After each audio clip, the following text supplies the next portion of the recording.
नमस्कार दोस्तों, आप सभी का स्वागत है। आशा करता हूं आप, आपका परिवार, आपके मित्रगण सभी लोग सुरक्षित हैं, स्वस्थ हैं और अपने घर पर हैं। दोस्तों, जिस प्रकार से यह महामारी आज पूरे विश्व में फैला है और इसके चलते हुए 42 लाख लोगों को आज संक्रमित हुआ है, जिसमें 3 लाख लोगों की मृत्यु हो चुकी है और आज भी कई लोग जीवन और मृत्यु के इस बीच में, इस अंतर में संघर्ष कर रहे हैं। कई लोग हॉस्पिटलाइज हैं, कई लोग अपना ट्रीटमेंट करवा रहे हैं। हम भगवान से प्रार्थना करते हैं कि अधिक से अधिक संख्या में, मैं तो चाहता हूं कि सभी लोग सुरक्षित होकर इस जीवन को जिए और सुरक्षित होकर हॉस्पिटल से निकले। दोस्तों, जिस प्रकार की जो समस्या आज हम लोग देख रहे हैं इस वर्तमान काल में, मैं आपसे कहना चाहता हूं, भूतकाल में हमने न कभी सुना था, हमने न कभी इसके बारे में पढ़ा था, हमने न कभी इसके बारे में देखने की भी कोई इच्छा हम लोग रखते हैं। इस वर्तमान काल में हम लोग प्रत्यक्ष रूप से इस महामारी को देख रहे हैं, अनुभव कर रहे हैं, समझ रहे हैं और इसकी पीड़ा भी झेल रहे हैं। और आने वाले भविष्य में हम भगवान से प्रार्थना करते हैं कि ऐसी महामारी या ऐसी बीमारी कभी हमको न सुनने में आए, न देखने में आए, क्योंकि जीवन बहुत बहुमूल्य है, जीवन का कोई मूल्य नहीं है। इसके लिए मैं भगवान से प्रार्थना करता हूं कि हमको दोबारा कभी ऐसा कोई कोविड-19 या किसी भी बीमारी का हमें प्रत्यक्ष रूप से कभी दर्शन न दे। क्योंकि ये बात मैं इसलिए कहना चाहता हूं कि आज इस वर्तमान काल में हम सभी लोग जी रहे हैं। हम ऐसी परिस्थिति में आज हैं कि हम अपनी जो तकलीफ है, अपनी जो परेशानी है, हम उस भगवान के दर जाके अपनी परेशानी, अपनी तकलीफ भी नहीं बता पा रहे हैं। लॉकडाउन के चलते हुए सारे मंदिर, सारे मस्जिद, सारे चर्च, सारे गुरुद्वारे, हमारे सारे पुण्य क्षेत्र सभी बंद हो चुके हैं। दोस्तों, पिछले 50 दिनों से सभी लोग अपने घर में लॉकडाउन हैं। ये हम सभी जानते हैं किन परिस्थितियों में हम सब गुजर रहे हैं, कैसे गुजर रहे हैं, किन किन मुश्किलों का हम लोग सामना कर रहे हैं, किन परिस्थितियों में हम अपने घर चला रहे हैं, ये हम सभी जानते हैं, समझते हैं। लेकिन इस महामारी में न कोई छोटा है, न कोई बड़ा है, न कोई अमीर है, न कोई गरीब है।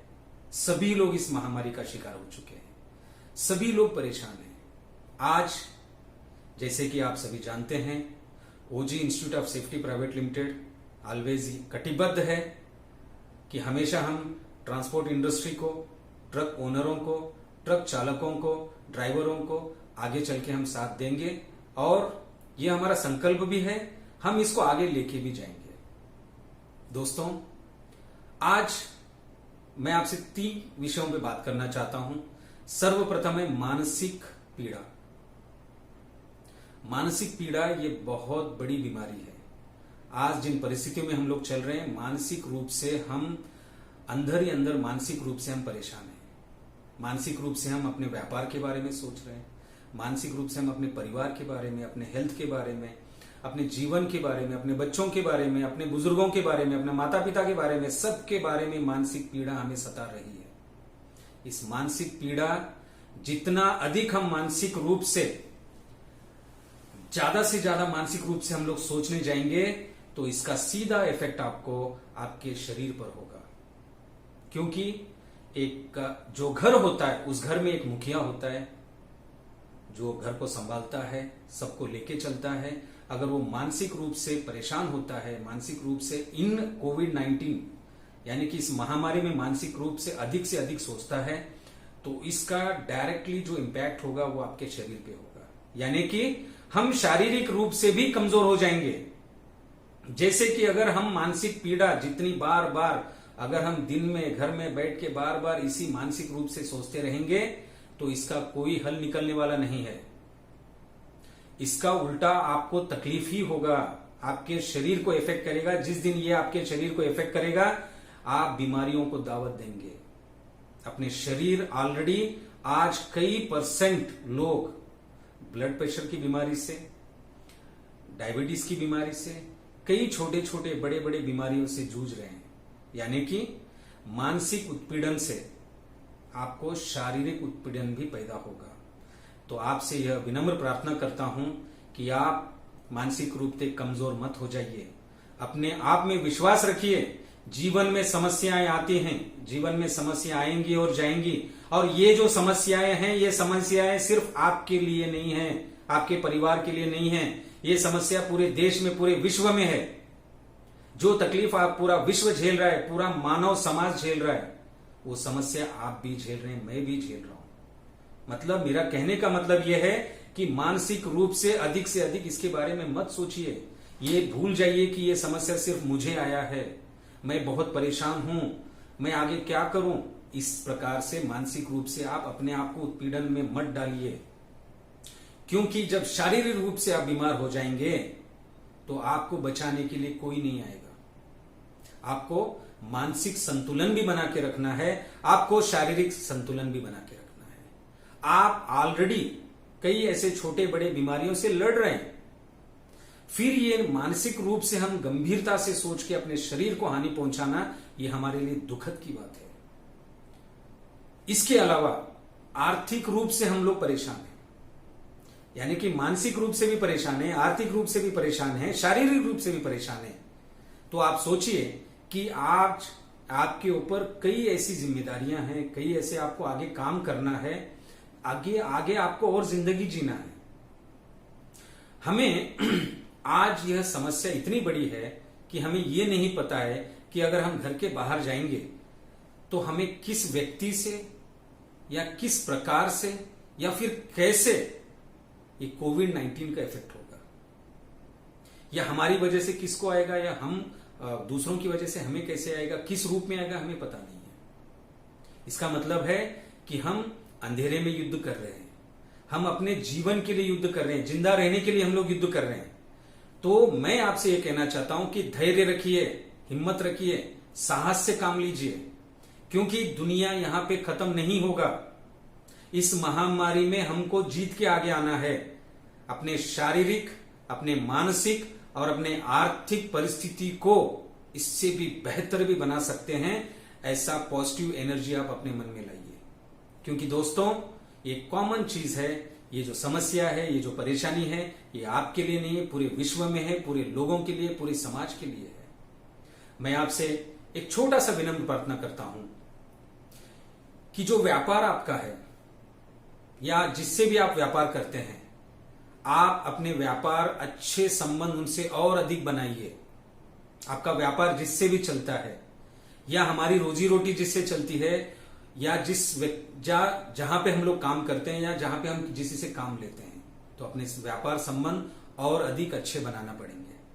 उसके अलावा आप अपने परिवार, अपने घर में इन बीमारियों से लड़ने के लिए और अधिक ध्यान देना पड़ेगा।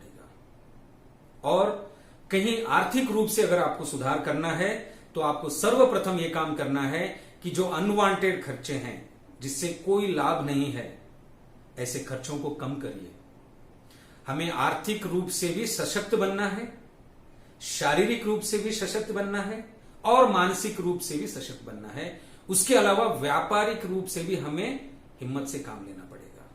दोस्तों, यह महामारी है, यह सच्चाई है, ये किसी से नहीं छुपा हुआ है। अगर हम इससे नहीं लड़ेंगे, अगर हम हिम्मत हार जाएंगे, तो समझ लीजिए हमारा यहीं पे अंत होगा। कहते हैं डर के आगे जीत है, और जो आदमी हिम्मत रखता है, जो आदमी समस्याओं के सामने हर समस्या का समाधान ढूंढता है और हिम्मत से आगे बढ़ता है और अपने आप पे विश्वास रखता है कि मैं एक दिन जीतूंगा, तो अवश्य वो आदमी जीत हासिल करेगा, आगे बढ़ेगा। ये समस्याएं हैं, परेशानियां हैं, बैठिए, सोचिए कि हम इसको कैसे आगे ले जा सकते हैं, कैसे आगे बढ़ सकते हैं। कृपया आप सभी से मेरी विनम्र प्रार्थना है कि आप मानसिक रूप से भी अधिक तनाव में न जाएं, और शारीरिक रूप से भी अपने आप को फिट रखिए, हेल्दी रखिए, और आर्थिक रूप से आप अपने आप में बदलाव करिए। अपने परिवार में बताइए कि हम आने वाले साल, 1.5 साल या 6 महीने तक आर्थिक रूप में अपने आप को कैसे सुधार करें, और व्यापारिक रूप में हम अपने अच्छे संबंध कैसे बढ़ाएं, नए नए व्यापार कैसे करें, नए नए टेक्नोलॉजियों को कैसा लें। ये दुविधा, ये जो समस्या, ये जो परेशानी आई है, इन परिस्थितियों का अंत होगा। हमें अंत तक लड़ना ही होगा। जब आप घर से बाहर जाएंगे, जब आप व्यापार रीच जाएंगे, या फिर आप शैक्षणिक रूप से बाहर जाएंगे, या फिर आप नौकरशाही हैं, या फिर आप काम करने वाले हैं, हर जगह आपको समस्या होंगी। इन समस्याओं को आपको समझना पड़ेगा। इन समस्याओं के बारे में कहीं ना कहीं सरल रूप से, शुद्ध रूप से अपनी अंतरात्मा से पूछ के कहीं ना कहीं इसका सॉल्यूशन निकालना पड़ेगा। आज इन परिस्थितियों में आपको कोई सलाह नहीं देगा, आपको कोई मदद नहीं करेगा, न आर्थिक रूप से न व्यापारिक रूप से। आप अपने टैलेंट से, अपने भरोसे से, अपने एक्चुअल जो आपकी हिम्मत है, वही आपको सुधार लाने में मदद करेगा। ये आप भूल जाइए कि हमें कोई मदद करेगा, हमें कोई व्यापार में मदद करेगा, हमें कोई आर्थिक मदद करेगा, हमें कोई सामाजिक मदद करेगा। ये भूल जाइए। ये लड़ाई आपकी है, ये लड़ाई हम सब की है, ये लड़ाई पूरे विश्व, पूरे देश की है। हमें लड़ना है, हमें बचना है। हमें अपने आप के साथ साथ में अपने परिवार के बारे में भी, अपने बच्चों के बारे में, अपने बुजुर्गों के बारे में सोचना है। तो कृपया आप सभी, मैं ये कहना चाहता हूं, मानसिक रूप से, शारीरिक रूप से, आर्थिक रूप से, व्यापारिक रूप से अधिक मत सोचिए। अच्छे एंगल से सोचिए, अच्छे तरीके बनाइए, अच्छे सिस्टम बनाइए, तब कहीं जाके आप जीत पाएंगे। दोबारा आप सभी से मैं यह विनम्र प्रार्थना करता हूं, सुरक्षित रहिए, स्वस्थ रहिए और लोगों की सुरक्षा के बारे में भी सोचिए।